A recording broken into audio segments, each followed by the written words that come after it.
বন্ধুরা, আমি পবিত্র মজুমদার আরও একটি নতুন ভিডিওতে আপনাদেরকে স্বাগতম। আজকে কিন্তু আমি আপনাদেরকে নিয়ে যাচ্ছি নওগাঁতে। নওগাঁ জেলার আত্রাই উপজেলার পতিশ্বরে রয়েছে আমাদের বিশ্বকবি কবিগুরু রবীন্দ্রনাথ ঠাকুরের কাচারি বাড়ি।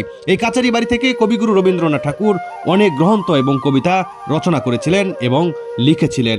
এই সব কিছু আমি আপনাদেরকে জানানোর জন্য নিয়ে যাচ্ছি, কিন্তু এখানে কিন্তু কারণ আরও একটি রয়েছে। আমাদের বিশ্বকবি রবীন্দ্রনাথ ঠাকুরের 165তম জন্মদিন আগামীকালকে, মানে 25শে বৈশাখ। চলুন তাহলে পতিশ্বরে গিয়ে দেখাবো সেখানকার কর্মকর্তা কর্মচারী থেকে শুরু করে নির্বাহী অফিসার সবাই নাকি ব্যস্ত সময় পার করছে। মানে হাতে মাত্র আর কয়েক ঘন্টা সময় রয়েছে, এরপরেই কিন্তু শুরু হবে আমাদের বিশ্বকবি রবীন্দ্রনাথ ঠাকুরের জন্মবার্ষিকী। আবার সেই উপলক্ষে কেক কাটা থেকে শুরু করে বিভিন্ন রকম আয়োজন করেছে নওগাঁ জেলা প্রশাসন। এই সব কিছুই কিন্তু আমি আপনাদেরকে আগামীকালকে দেখাবো, কিন্তু আজকে দেখাবো কিভাবে প্রস্তুতি নিচ্ছে। বন্ধুরা, আমি পবিত্র মজুমদার আপনাদেরকে শুভেচ্ছা জানাচ্ছি নওগাঁর আত্রাইয়ের পতিশ্বর থেকে। আমি কিন্তু এখন আত্রাইয়ের পতিশ্বরে চলে এসেছি রবীন্দ্রনাথের কাছারি ঘর থেকে। দেখতেই পাচ্ছেন রবীন্দ্রনাথের সেই কাছারি বাড়ি কিন্তু কত সুন্দর করে সাজিয়ে গোছানো তোলা হচ্ছে, কারণ আগামীকালই সেই কবিগুরু বা বিশ্বকবি রবীন্দ্রনাথ ঠাকুরের জন্মদিন।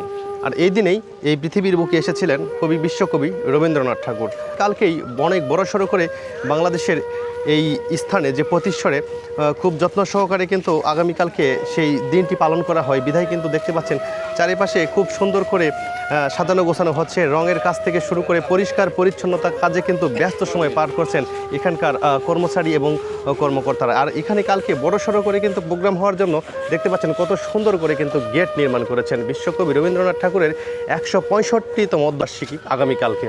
এ উপলক্ষেই কিন্তু নওগাঁ জেলা প্রশাসন এই ব্যবস্থা করেছেন। দেখতে পাচ্ছেন যে অনেক সুন্দর করে কিন্তু সেই ডেকোরেশনের কাজ চলছে এখানে।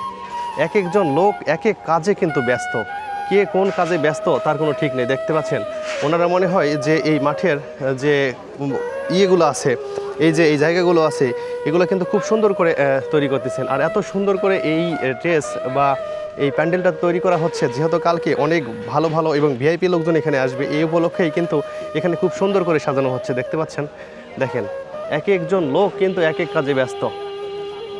দেখেন সবাই কিন্তু সবার কাজে ব্যস্ত, কারণ এটার এই ব্যস্ত থাকার কারণেই হচ্ছে আগামীকালকে, যেহেতু আগামীকালকেই এই অনুষ্ঠানটা বা সেই 165তম জন্মবার্ষিকী, এই উপলক্ষেই কিন্তু সবাই ব্যস্ত সময় পার করছেন এখানে।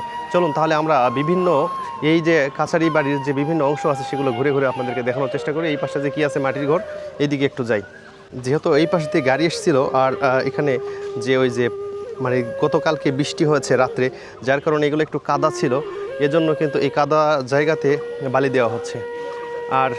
আর মাত্র কয়েক ঘন্টার সময় আছে, এই জন্যই কিন্তু ওনারা এত ব্যস্ত। দেখেন সবগুলো সাইনবোর্ড থেকে শুরু করে যে ব্যানারগুলো আছেন এগুলো কিন্তু ওনারা খুব তাড়াহুড়া করে কাজ করতেছেন, কারণ আর বেশি সময় নেই, আর মাত্র কয়েক ঘন্টা পরেই সেই সময়টা চলে আসবে। আর এখানে মানে মানুষের এত পদচারণা হবে যে আপনারা ভাবতে পারবেন না।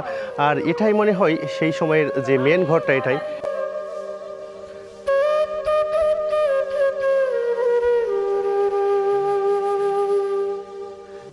দেখেন এত সুন্দর করে কিন্তু পরিষ্কার করা হয়েছে, এই গাছগুলো কেটে দেওয়া হয়েছে একদম পরিপাটি।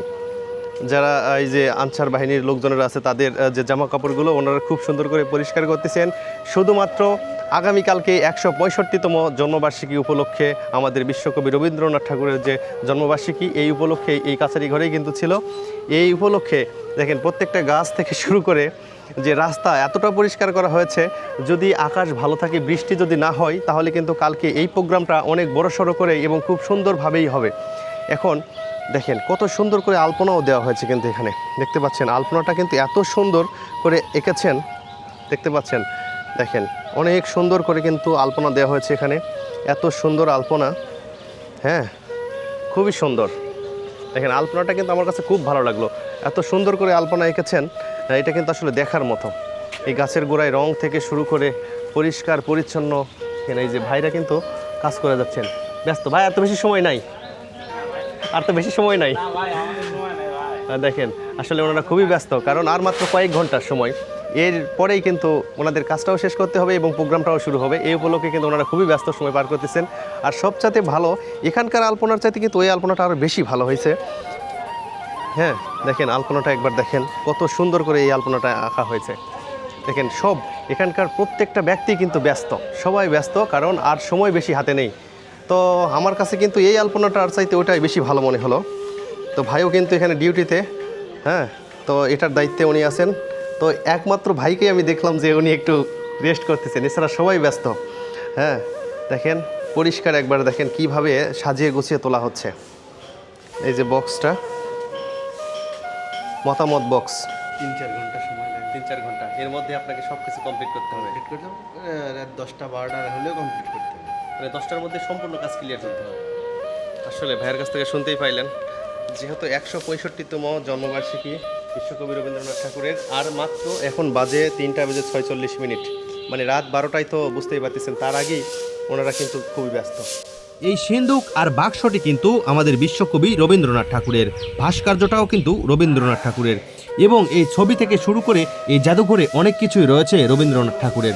মানে এই বিশ্ব মানচিত্র থেকে শুরু করে চায়ের কাপ, এবং যে তরিতে মানে যে বোর্ডে চড়ে কবিগুরু রবীন্দ্রনাথ ঠাকুর পার হয়ে যায় গুরু পার হয় গাড়ি এই কবিতাটা লিখেছিলেন, সেই বোর্ডটা পর্যন্ত কিন্তু এখানে তৈরি করে রেখেছেন এই জাদুঘরে। আরও অনেক কিছুই রয়েছে, দেখতেই পাচ্ছেন ঘড়ি, চায়ের কাপ থেকে শুরু করে অনেক কিছু রয়েছে।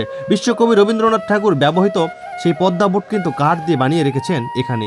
এই টেবিলে বসেই লেখালেখি করতেন কবিগুরু বিশ্বকবি রবীন্দ্রনাথ ঠাকুর। সেই টেবিলটা কিন্তু আজও ওই রকমই রয়েছে, এবং যেই খাটে আমাদের বিশ্বকবি ঘুমাতেন এবং শুয়ে থাকতেন সেই খাটটাও কিন্তু সেই আগের মতোই রয়েছে, কিন্তু হাহাকার করছে কবিকে ছাড়া।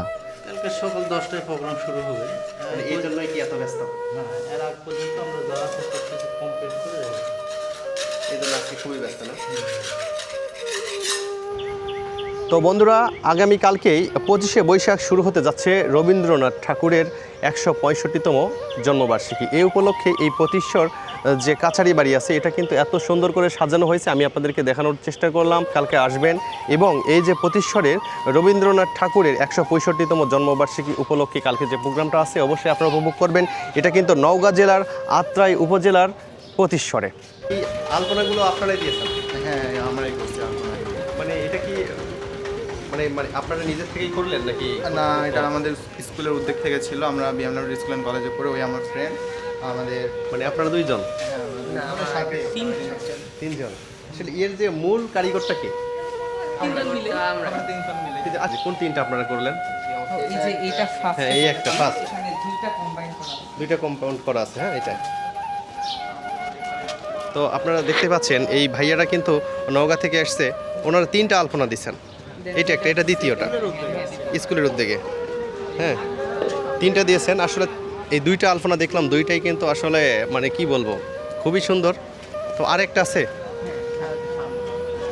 আরেকটা সামনে আছে, তো দেখা যাক আরেকটা সামনের যেটা আছে সেটা কীরকম। এইটা, ওরে বাপ রে বাপ, এটা তো আরও হেভি জোস।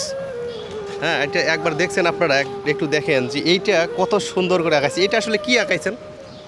আসলে আলপনা তো তেমন স্পেসিফিক কোনো ডিজাইন হয় না। হ্যাঁ, আমরা আমাদের ডিজাইনটা এটা বের করলাম, এটা পছন্দ হইলো, তাই এটা আমরা আলপনার কোনো নাম থাকে না? না, কোনো স্পেসিফিক কোনো নাম থাকে, বাট এখানে কোনো স্পেসিফিক কোনো নাম নেই। আচ্ছা, এখানে কোনো মানে এখানে যে না, 3টা আমরা- এখন হয়েছে এই 3টার কোনো নাম নেই? না, আমাদের ইচ্ছা মতো, মন মতো ইচ্ছা মতো। তো তারপরেও যেটা কি আপনি কি তৈরি করলেন? এটা তো আমি এটা দেখতে পাচ্ছি এটা 3-এর মতো না, বা তো না, তোর তো মাত্রা থাকে। আসলে এটা করা যেমন এখানে আপনি যদি তার এখানে লাল আছে, হ্যাঁ। প্রকৃতিতে যেমন হলুদ, অরেঞ্জ আছে, ব্লু আছে, ওটার উপর মিক্স করে তাই ভাবলাম যে একটা আমাদের তো নিজেদের ফ্রিডম দিচ্ছিল স্যাররা যে ইচ্ছা মতো বানাতে পারবো, তাই আমরা অরেঞ্জ, ইয়েলো, গ্রিন, রেড সব মিশায় একটা এমন করে একটা হোয়াইট বর্ডার দেখো। স্পেসিফিক কোনো কিছু না, মানে Wow. প্রকৃতির উপর ডিপেন্ড করে। আপনারা কিন্তু বুঝতেই পারলেন আসলে এখানে যে 3টা আলপনা করা হয়েছে এই 3টার আলপনার কোনো ব্যক্তিগত নাম নেই। ব্যক্তিগত নাম না থাকার কারণে আমি আসলে আপনাদেরকে বলতে পারতেছি না, কিন্তু ওনারাও বলতে পারতেছি না, কিন্তু এর পরেও এখানে যে আলপনা দেওয়া হয়েছে এটা কিন্তু আমার কাছে অনেক বেটার মনে হয়েছে। তো দেখতে পাচ্ছেন যে হলুদ কালার রয়েছে, সাদা, লাল, সবুজ এবং ব্লু কালার মিলে সাদা বর্ডার দিয়ে কিন্তু ওনারা এই যে এখানে যে প্রকৃতিগুলো রয়েছে, যে লাল কালার করা আছে, সাদা কালার করা আছে, সবুজ, আসলে এখানে যে দৃশ্যটা আছে এটার উপর মিল করেই কিন্তু ওনারা এঁকেছেন, তাই না ভাইয়া? তো আপনাদেরকে অসংখ্য ধন্যবাদ এত সুন্দর আলপনা এই প্রতিশ্বরে এসে দেওয়ার জন্য।